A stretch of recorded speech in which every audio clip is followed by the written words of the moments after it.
The rooftop gardens stayed with us. The wind, the hanging branches, the way the city below looked like a map someone had folded and tucked away. But past bent, ours turned toward a building we'd passed 100 times without seeing. The Pioneer Memorial Museum sat there like a secret that had learned to be patient. Free admission, donations only, run by the daughters of Utah pioneers, whose quiet devotion keeps the lights on and the stories breathing.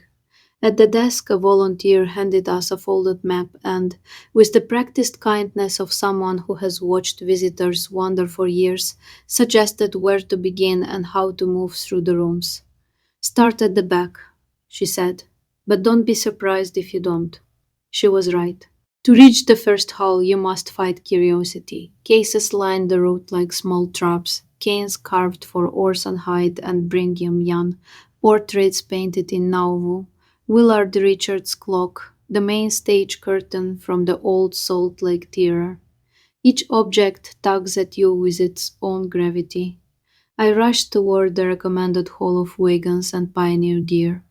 My husband drifted sideways, drawn to a cluster of tools and maps, compasses, knives, survey notes. When I turned, he was gone. I backtracked and found him bent over a display of early cameras. They were enormous, wooden beasts with bellows like folded wings, alien and intimate at once. For a while I forgot the map and the mission and let the lenses hold me. The museum has a way of doing that. It scatters small worlds in your path and waits to see which ones you'll enter. We reunited and pushed on, only to be waylaid again. Carriages, travel trunks, children's carriers, pots, boots, trunks with travel stickers from places that no longer exist, each case a room of echoes. The basement, we were told with a conspiratorial smile, hides oddities: a two headed lamb, an enormous carved eagle, rows of sewing machines. The museum keeps surprises in its corners. They also told us about one object everyone leans in to see: the Roosevelt, the restored 1902 American LaFrance Metropolitan horse-drawn steam fire engine.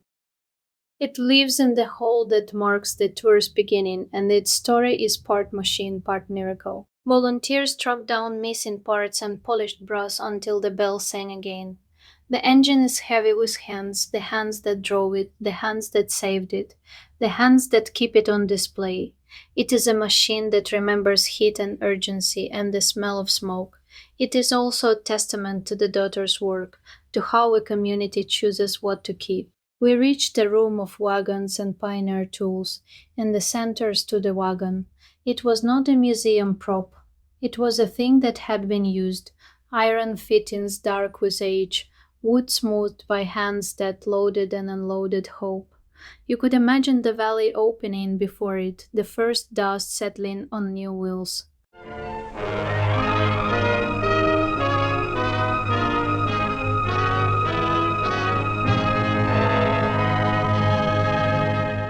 The museum's claim is bold and true.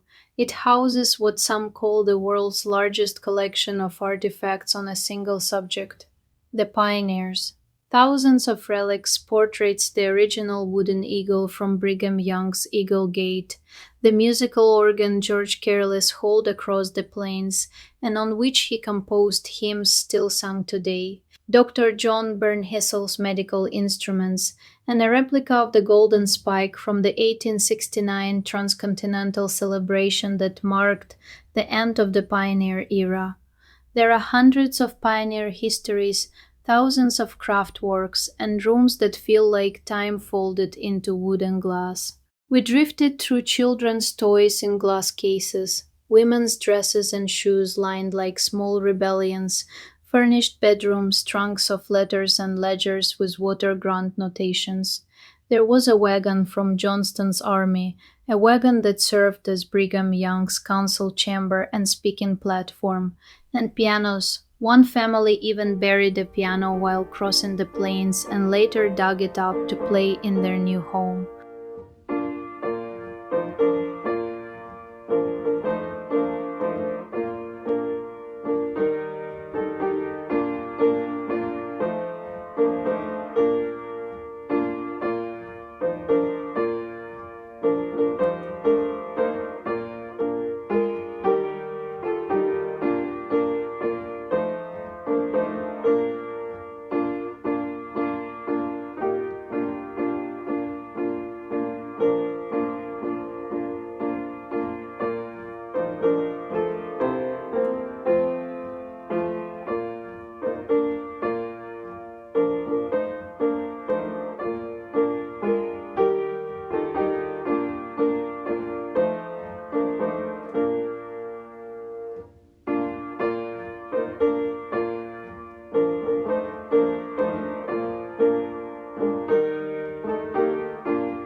2 hours passed like a single breath.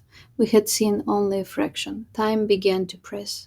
The museum's closing hour approached, and we were not done. We hurried, skimming placards, pausing at objects that refused to be rushed: a carved child's horse, a soldier's faded uniform, a ledger with a penciled margin note: "Follow the water when the city forgets." The museum felt endless and intimate at once. A small building that somehow held a century. Outside on the east side, a monument by Carroll A. Quilter, "Lest we forget," stands as a quiet sentinel to those who crossed the plains. The museum's collection, spanning roughly the 1840s to the 1870s, has earned it a world record nod, the largest collection of artifacts on a single subject. It sounds improbable until you stand in the rooms and feel the weight of objects that once belonged to people who made impossible choices. We left with the letters folded in our pockets like contraband and the Roosevelt's bell ringing in our ears. The daughters of Utah pioneers had given us a map and a beginning. The museum had given us a thread. It tied the vanished creek to the rooftop gardens, the ledger to the wagon, the private letters to public memory. We walked away knowing we had only scratched the surface. Next time we would come earlier, stay longer, and let the museum's patient accumulation of objects tell us more. The Pioneer Memorial Museum does not shout. It keeps its stories close, nourished by volunteers and donations, and waits for those who will listen. If you want to hear the city's quieter histories, this is where you begin.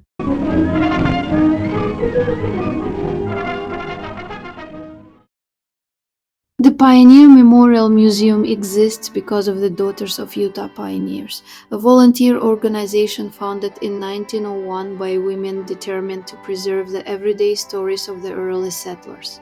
More than a century ago, the Daughters of Utah Pioneers began gathering the everyday objects left behind by the first settlers of the valley. They were not historians or curators. They were mothers, granddaughters, and great-granddaughters of the people who crossed the plains. They understood that history isn't just battles and dates. It's the quilt someone stitched by lantern light, the pocket watch carried across the desert, the cane carved by a man who had lost everything except his determination to keep walking. They collected these things the way families collect memories, carefully, lovingly, without fanfare. Today, the DUP is still entirely volunteer-run.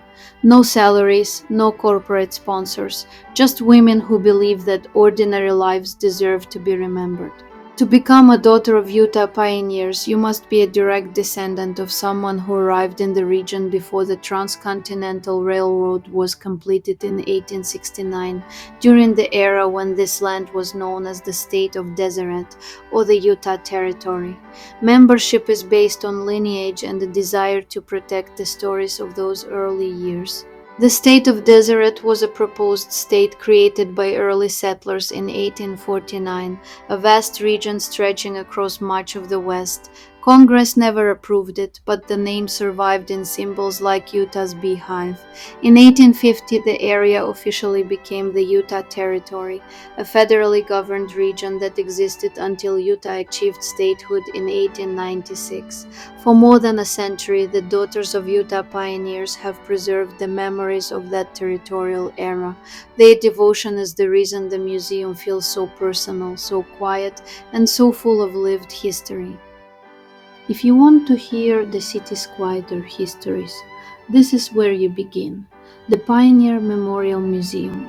But some stories ask for a different lens, one wide enough to see not just the lives of people, but the long, ancient life of the planet itself.